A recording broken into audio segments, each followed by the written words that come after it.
Check it. This is the national emblem of the Ukraine, but a long time ago, it used to look like this. It represents the Ukrainian spirit in 4 colors. The blue represents the beautiful blue skies of the country. The yellow, that represents the wheat fields and also the joyful Ukrainian spirit. But the red, that represents the blood of its enemies, which leads me to the black. That represents the earth where the blood is spilled. Fun fact, Ukrainian soil is some of the most fertile on the entire planet. I'll let you do the math. Now, you see that guy in the middle? He represents where Ukrainians come from. You see, years ago, they were called Cossacks. That means adventurer or free man. Now, the Cossacks were known for being very chill and very happy-go-lucky people, but they were also world-renowned for one thing: combat. So, as long as you were nice to them and treated them fairly, then they would be nice to you. But if you dared cross them, the last thing you'd see before you die would be the red and black. Which brings us to this flag. This belongs to the UPA, one of the most legendary guerrilla armies in all of Europe. These guys fought Poland, Germany, and the Soviet Union, which back then they were considered 3 of the world's largest superpowers. Man, the UPA dropped so many of their bodies, it counted into the hundreds of thousands. These guys were Ukrainian warriors. But before they were warriors, they were actually assassins. They began as a secretive group known as the OUN. They were pretty much Assassin's Creed in real life. They instilled fear and terror in the minds of all their enemies, and they even orchestrated one of the greatest assassinations in European history. Now, both of these groups were started by one man, Stepan Bandera. Back when Poland controlled Ukraine, Ukrainians were stripped of their rights, segregated, and even forbidden from speaking their own language. 你们台湾人应该跟这个感觉很熟，对吧? At just 23 years old, Stepan Bandera became the leader of the OUN. Now, originally, the OUN was chill. They promoted Ukrainian culture and peacefully encouraged Ukrainian nationalism. But when Bandera took over, he transformed them into the most powerful and most feared league of spies and assassins Ukraine had ever seen. And their group was united under one goal: Ukrainian freedom at any cost. The OUN was sick and tired of being harassed, racially profiled, and having their homes raided by the police every week. So, Stepan's first mission was to hold the man responsible for all of his people's oppression. And this guy was the Ministry of Interior. Yeah, the Ministry of Interior. He's just some old fat guy, sits in an office, drinking coffee, signing papers, right? Nah, bruh. The Ministry of Interior was a member of the Polish Legion, and these guys were tough as nails. They fought the Russian Empire while outnumbered 3-1 and defeated them several times. There's a saying that goes, when the Legion defeated the Russian Empire, Poland was officially born. Not only was he a decorated war hero, he was also in command of the entire police and security force of Poland. Word on the street was, do not mess with this guy. But Stepan didn't give a damn. He was patient and very determined to take this guy down. Now, something of this magnitude took a lot of careful planning. And to pull this off, they couldn't just send in a team of guys to take him out. The minister was heavily guarded at all times inside the nation's capital. That would be suicide. This mission required stealth. Now, the easiest way to take him out might be to plant a bomb or maybe poison him. But imagine if this guy was responsible for putting the boot on the neck of all the people that you loved for years. This was personal. Now, there's nothing more personal than to use a knife, but that's risky. After all, the minister is a trained killer himself. He could fight back, and then the struggle could draw unwanted attention, which could cause you to get caught, or even worse. What about a sniper rifle?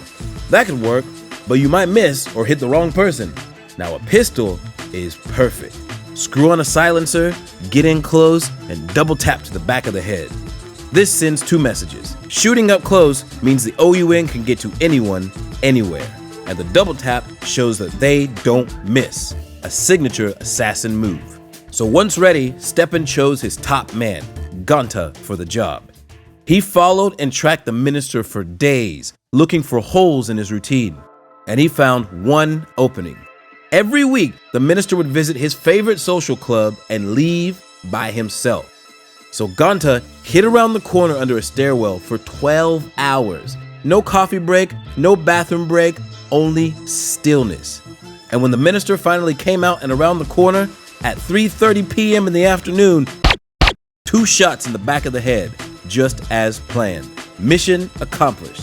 The minister's death sent shockwaves all throughout Europe. It also sent the Polish government into chaos and freefall.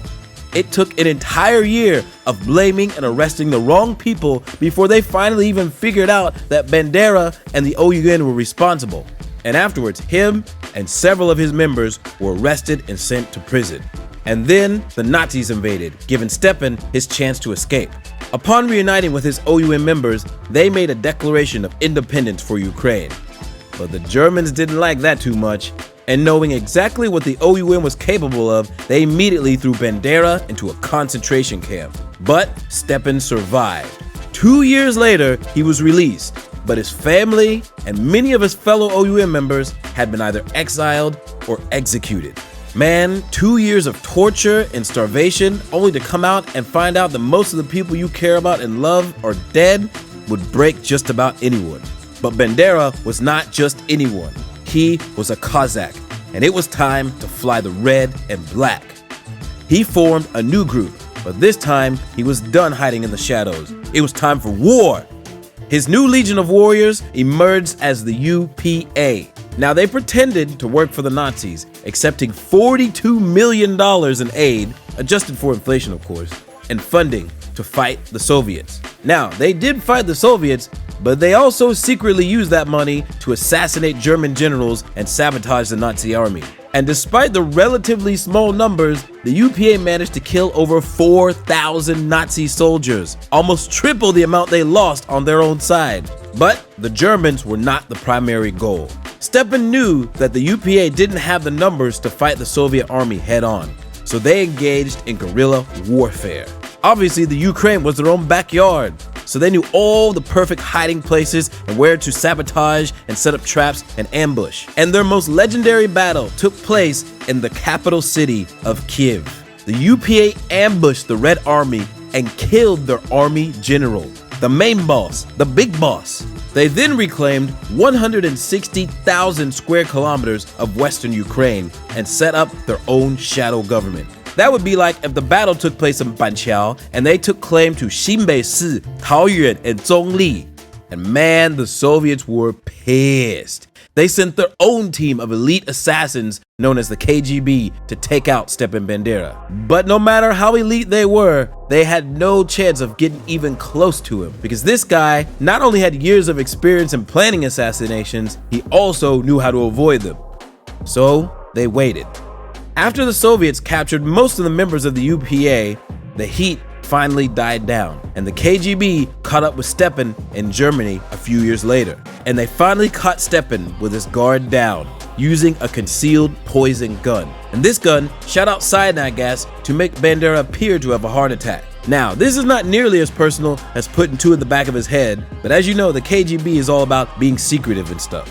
And these guys were just following orders. But even with Bandera gone and the UPA disbanded, the stain of humiliation and shame that the Russians felt at the hands of the Ukrainians lasted all the way until the 1990s. After all, the Russians had called them peasants and said they didn't even stand a chance. Boy, were they wrong. People in Russia were forbidden from even mentioning the UPA by name. They had to call them those Ukrainian terrorists. Now, the colors of red and black made a permanent mark on the 3 major powers of the world during that time. And when Ukraine gained its independence in 1991, Bandera's legacy continued on, all the way up until 3 weeks ago when this invasion just started. The UPA spirit has been revived and inspired Ukrainians from all over the world to fly that flag. Now, Bandera, the OUN, and the UPA are very polarizing figures because they did some rather questionable stuff in their history. But that is another story, and if you want to hear about it, leave a comment down below. But their influence on the spirit of Ukrainians worldwide, that is undeniable.